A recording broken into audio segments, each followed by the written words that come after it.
Assalamualaikum dan salam sejahtera semua.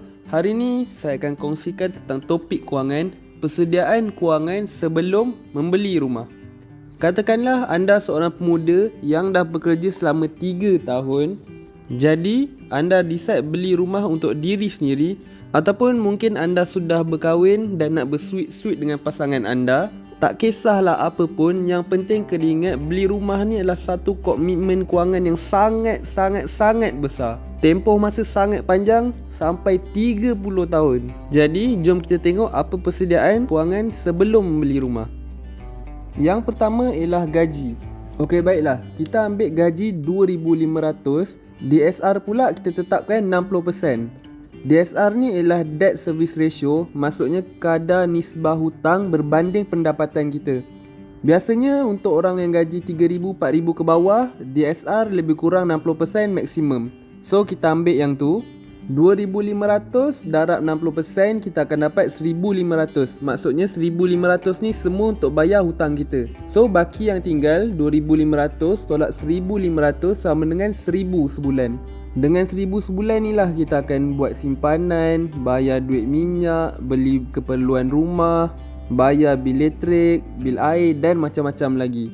Baiklah, sekarang ni saya nak tanya, kita rasa selesa tak dengan gaji 2,500? DSR kita ambil 60% dan setiap bulan kita ada 1,000 untuk buat benda-benda lain. Saya tak kata 2,500 tak boleh beli rumah, cuma saya nak kita fikir, adakah kita dah bersedia untuk beli rumah ataupun kita rasa kita sesuai untuk menyewa dulu. Mungkin nanti bila gaji kita dah 3,500, 4,000, kalau kita ambil kiraan yang sama, iaitu kita maxkan DSR 60% dengan gaji lebih kurang 3,500 ke 4,000, baki bulanan kita akan ada lebih kurang 1,500. Masa tu mungkin kita akan lebih selesa untuk beli rumah. Ini terpulang masing-masing. Kita sendiri akan decide berapa gaji bulanan dan berapa baki gaji setelah ditolak semua hutang yang kita rasa selesa untuk membeli rumah. Seterusnya, simpanan. Memang betul kita tak perlukan simpanan pun untuk beli rumah. Cukup ada down payment dengan bayar kos-kos lain macam stamp duty, legal fee, valuation fee, takaful dan jangan lupa juga renovation rumah. Cuma kita kena fikir elok-elok, adakah kita bersedia untuk beli rumah dengan tiada simpanan, ataupun mungkin simpanan kita kurang sangat, maybe around 5,000. Selalu kita dengar orang kata kena ada 3 bulan emergency fund, ataupun 6 bulan, ataupun 1 tahun emergency fund. Pentingnya simpanan ataupun duit kecemasan ni, buktinya adalah masa COVID hari tu. Berapa ramai yang tersepit sebab COVID tu sampai kalau tak keluarkan duit EPF macam memang tak boleh nak hidup dah. Bayangkan kalau simpanan paksa EPF tu tak ada. Agak-agak dari mana lagi nak cari duit? Apa yang kita lalui sekarang ni adalah punca daripada perbuatan kita pada masa lepas, dan tabiat kita sekarang ni akan beri kesan pada diri kita di masa hadapan. Kalau dulu kita menyimpan dan plan kewangan elok-elok, mungkin impact terhadap diri kita kurang sikit lah banding mereka yang tak rancang kewangan betul-betul.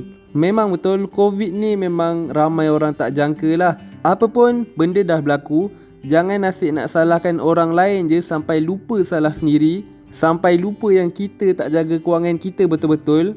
Nasihat untuk saya juga, saya pun belajar daripada kisah COVID. Seterusnya adalah rekod SECRIS. SECRIS adalah singkatan kepada Central Credit Reference Information System. SECRIS ni menunjukkan rekod kredit seseorang, iaitu tabiat seseorang dalam pembayaran balik hutang. Contoh hutang yang akan dimasukkan dalam rekod SECRIS ialah credit card, ASB financing, pembiayaan kenderaan dan personal financing. Dalam rekod SECRIS tu akan tunjukkan nombor 0, 1, 2 dan nombor-nombor lain. Kalau kita bayar elok je on time, nombor yang akan tulis dekat situ ialah 0. Kalau lambat sebulan, 1, lambat 2 bulan, 2. Macam tu lah lebih kurang konsepnya. Macam mana pula kalau orang tu tak pernah ambil apa-apa pembiayaan?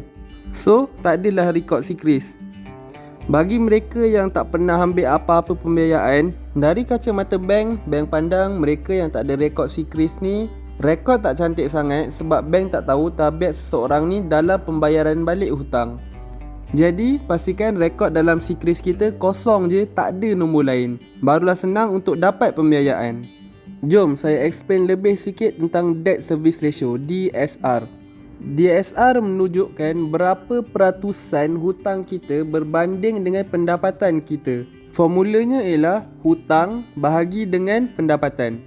Biasanya bank akan bagi DSR lebih kurang 60 ke 70%. Jom kita buat kira-kira.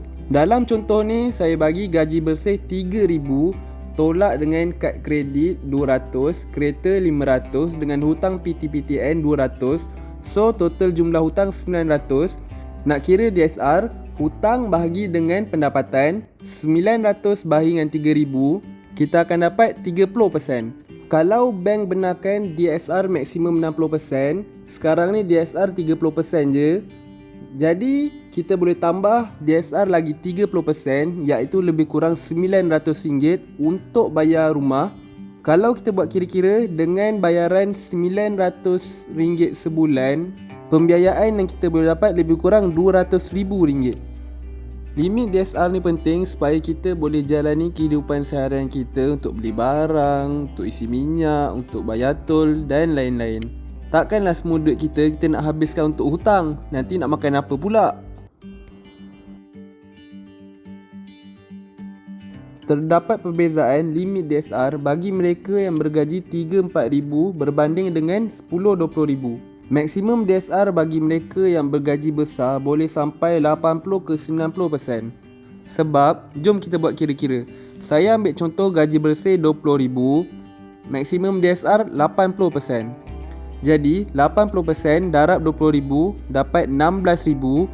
20 ribu tolak dengan 16 ribu ada baki 4 ribu lagi. Nampak tak? Walaupun DSR dia tinggi 80%, tapi setiap bulan dia ada lebihan 4,000 lagi untuk hidup. Berbanding mereka yang bergaji 3,000, kalau DSR boleh sampai 80%, so 80% darab dengan 3,000 dan nanti baki tinggal lebih kurang 5,600 je. Nak beli apa 5,600 kan? Untuk mencantikkan DSR, selain daripada mengurangkan komitmen hutang ataupun menaikkan pendapatan, boleh buat juga joint application, contohnya dengan pasangan. Katakanlah gaji 3,000, pasangan pun gaji 3,000, so gaji total dah 6,000.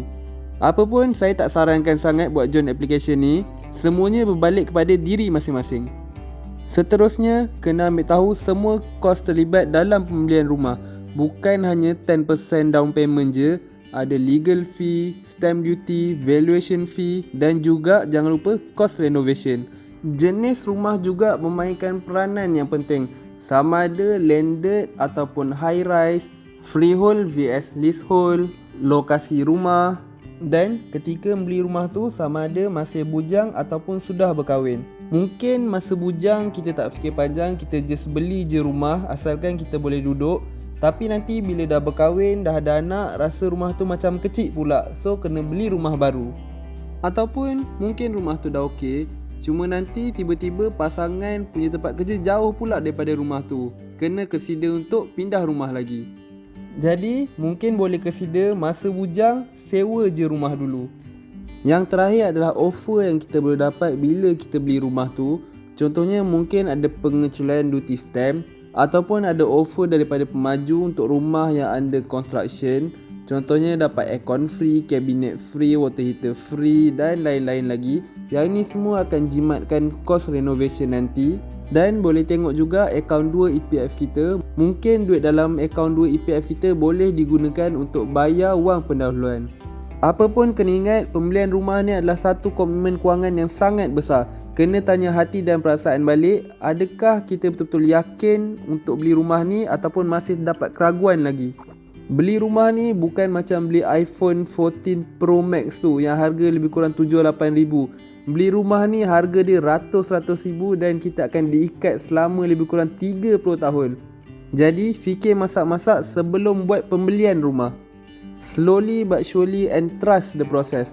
Kalau ada apa-apa yang korang tak faham, korang boleh tulis dekat ruangan komen. Kalau korang rasa korang dapat sesuatu pada video ni, harap korang boleh tolong saya dengan klik like dan subscribe channel ni. Sekian, Assalamualaikum dan salam sejahtera.